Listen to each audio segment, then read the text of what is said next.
Assalamualaikum warahmatullahi wabarakatuh. Sahabat Pintu Cerita dimanapun Anda berada, semoga selalu dalam lindungan Allah subhanahu wa ta'ala. Amin ya robbal alamin.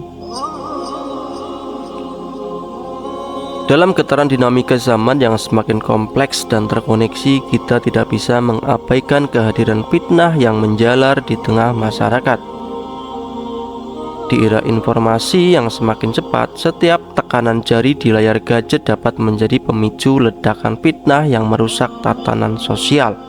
Sesuai dengan tema yang akan kita bahas, mari kita cermati lebih dekat fenomena fitnah akhir zaman yang tak hanya menyentuh sekedar omongan, namun merambat ke dimensi yang lebih dalam, mengancam keharmonisan dan kepercayaan di antara kita. Mari kita telisik lebih dalam lagi bagaimana fitnah merajalela bukan hanya sebagai cerminan kebohongan, melainkan sebagai ujian bagi moralitas dan kebijaksanaan kita dalam menghadapi medan pertempuran informasi yang semakin kompleks dan gelap ini. Sebelum lanjut, jangan lupa untuk subscribe channel ini agar kita dapat selalu belajar dan menyebarkan kebaikan.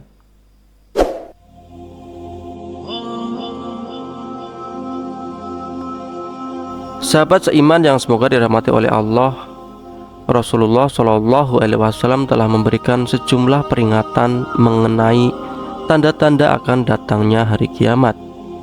Di antaranya adalah fitnah yang akan bertebaran di mana-mana. Sesungguhnya menjelang datangnya hari kiamat terjadi banyak fitnah, bagaikan bagian malam yang gelap gulita. Seseorang yang di pagi hari dalam keadaan beriman dan di sore harinya menjadi kafir. Ada yang di sore harinya dalam keadaan beriman dan di pagi harinya menjadi kafir. Orang yang duduk di saat itu lebih baik dari orang yang berdiri.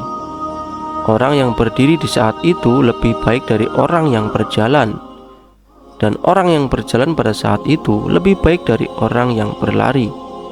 Maka patahkanlah busur-busur kalian, putuskanlah tali-tali busur kalian, dan pukulkanlah pedang-pedang kalian ke batu.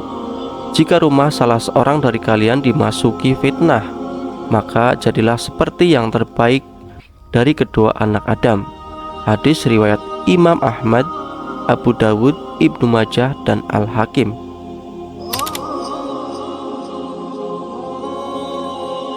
Yang pertama adalah orang-orang mengingkari aturan syar'i.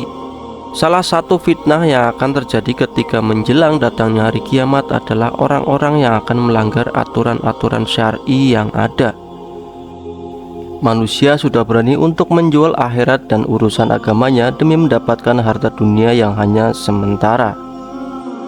Terkait hal ini, Rasulullah Shallallahu Alaihi Wasallam bersabda, menjelang kiamat akan munculnya fitnah-fitnah seperti potongan-potongan malam yang pekat. Kala itu, seseorang menjadi mukmin pada pagi hari tetapi terbalik menjadi kafir pada sore harinya. Menjadi mukmin di sore hari tetapi terbalik menjadi kafir pada pagi harinya. Ia menjual harta bendanya dengan secuil harta duniawi. Hadis riwayat At-Tirmizi. Fitnah kedua yang akan terjadi menjelang hari kiamat adalah terpecahnya kaum muslimin. Ibnu Hajar Al-Asqalani pernah mengatakan, fitnah pertama telah muncul dari arah timur. Hal itulah yang merupakan penyebab perpecah belahnya kaum muslimin. Dari arah tersebut, yakni arah Irak, telah muncul kelompok Khawarij, Faridah, Batiniyah, Qadariyah, Jamhiyah, Mu'tazilah, Jabariyah, dan lain-lain. Abdullah bin Umar meriwayatkan bahwa Rasulullah Shallallahu Alaihi Wasallam bersabda, sesungguhnya fitnah itu berasal dari sini. Beliau mengisyaratkan tangannya ke arah timur. Dari arah tanduk setan muncul. Hadis riwayat Muslim. Sahabat Pintu Cerita yang semoga dirahmati oleh Allah, kemudian yang ketiga yaitu manusia menginginkan mati agar terbebas dari ujian besar. Fitnah lainnya adalah ketika manusia ingin mengakhiri hidupnya karena musibah atau ujian yang menimpa dirinya. Abu Hurairah radhiyallahu anhu meriwayatkan bahwa Rasulullah Shallallahu Alaihi Wasallam bersabda, Kiamat tidak akan datang sampai ada seorang laki-laki melewati kuburan seorang. Lalu ia berkata, alangkah baiknya sekiranya aku menempati tempatnya. Hadis riwayat Ibnu Hibban.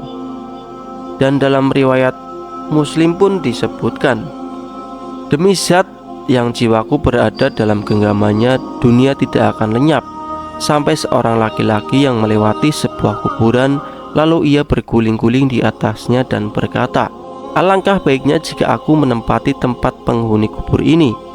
Ia berbuat demikian bukan karena agama, melainkan karena adanya musibah yang sangat besar. Kemudian fitnah yang keempat, munculnya banyak al-haraj. Al-haraj adalah pembunuhan yang akan banyak terjadi sebagai fitnah menjelang hari kiamat.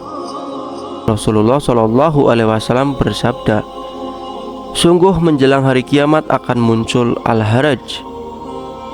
Para sahabat pun bertanya, apa itu al-haraj?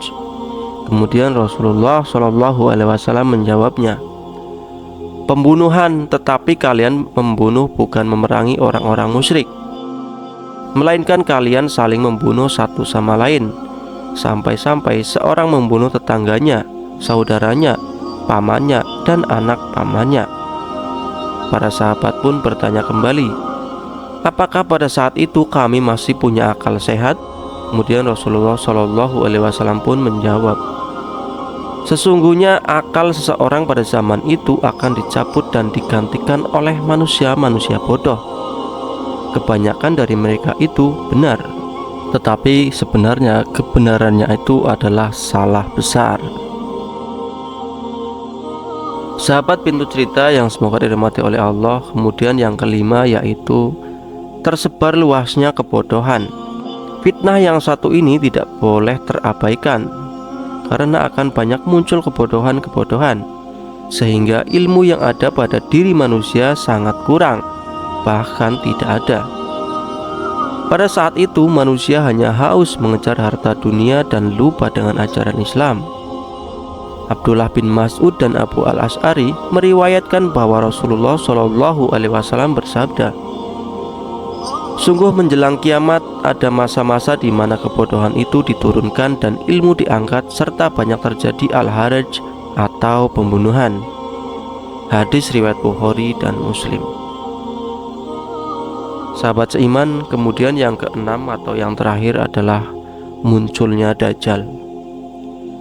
Fitnah terakhir menjelang hari kiamat adalah munculnya Dajjal laknatullah. Hal ini akan menjadi fitnah terbesar yang akan terjadi. Rasulullah Shallallahu Alaihi Wasallam bersabda, dan sungguh demi Allah, hari kiamat tidak akan terjadi sampai munculnya 30 tukang dusta. Yang paling akhir dari mereka itu si buta sebelah atau Dajjal yang terhapus mata kirinya. Munculnya tukang dusta yang terakhir ini tidak akan terjadi sampai kalian melihat perkara-perkara yang memuncak keadaannya pada diri kalian, dan kalian saling bertanya di antara kalian, apakah Nabi kalian telah menceritakan kepada kalian sebagian darinya? Dan sampai gunung-gunung bergeser dari letak posisinya. Hadis riwayat Ahmad. Sahabat seiman yang semoga dirahmati oleh Allah, itulah beberapa fitnah yang akan datang menjelang hari kiamat, sebagaimana yang disebutkan oleh Rasulullah Shallallahu Alaihi Wasallam dalam beberapa hadisnya. Tentu sebagai umat muslim kita wajib mengimani apa yang sudah diriwayatkan oleh Rasulullah Shallallahu Alaihi Wasallam sebagaimana Nabi akhir zaman, Nabi panutan kita semua. Benar atau tidaknya, wallahu a'lam bishawab. Sahabat seiman, sahabat pintu cerita yang semoga dirahmati oleh Allah, seiring dengan perjalanan kita melalui lorong-lorong gelap fitnah di zaman ini, perlu kita tanamkan bahwa tindakan dan kata-kata kita memiliki konsekuensi yang sangat dalam. Fitnah akhir zaman bukanlah sekedar wacana, melainkan cermin kepedihan dan kehancuran yang dapat kita alami jika tidak berhati-hati. Oleh karena itu, mari kita bersama-sama merapatkan barisan, memperkuat kebijaksanaan, dan membangun kepercayaan satu sama lain. Hentikan siklus fitnah dengan kepedulian dan memperkuat fondasi kebenaran dengan tindakan yang bijak. Sebab di tengah gempuran zaman yang penuh kabut fitnah ini, kejujuran dan kasih sayanglah yang akan menjadi mercusuar kita menuju keberdampingan yang lebih baik. Marilah kita bergandengan tangan untuk membangun masyarakat yang kokoh, di mana kebenaran dan keadilan bukan hanya impian, melainkan pijakan yang nyata di setiap langkah kita. Terima kasih sudah menonton video ini, semoga bermanfaat dan jangan lupa subscribe, like, komen, dan share channel ini agar kita dapat selalu belajar serta menyebarkan kebaikan. Wassalamualaikum warahmatullahi wabarakatuh.